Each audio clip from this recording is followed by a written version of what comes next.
Mrs. Dursley pretended she didn't have a sister, because her sister and her good-for-nothing husband were as un-Dursleyish as it was possible to be. The Dursleys shuddered to think what the neighbors would say if the Potters arrived in the street. The Dursleys knew that the Potters had a small son too, but they had never even seen him. This boy was another good reason for keeping the Potters away. They didn't want Dudley mixing with a child like that. When Mr. and Mrs. Dursley woke up on the dull gray Tuesday our story starts, there was nothing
Yes, said Mr. Dursley, his heart sinking horribly.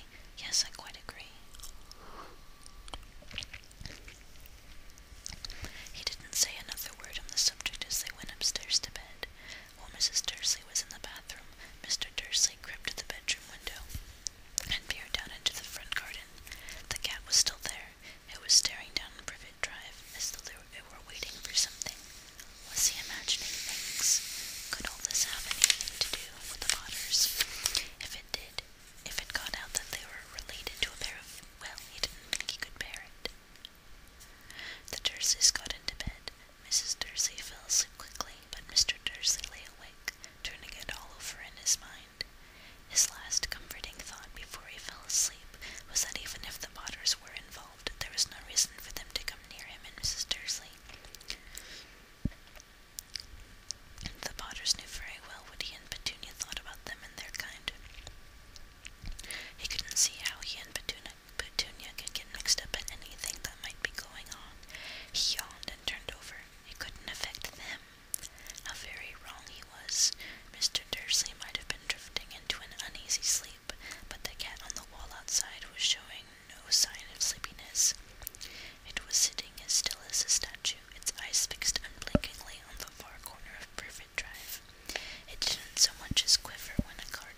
She eyed his cloak suddenly, as though he might be hiding Harry underneath it.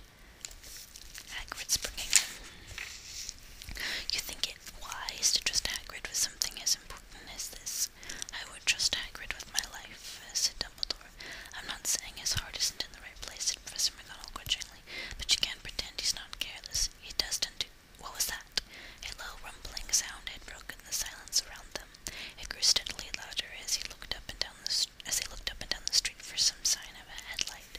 It swelled to a roar, as they both looked up at the sky, and a huge motorcycle fell out of the air and landed on the road in front of them. If the motorcycle was huge, it was nothing to the man sitting astride it. He was almost twice as tall as a normal man, and at least 5 times as wide. He looked simply too big to be allowed, and so wild. Long tangles of bushy black hair and beard hid most of his face.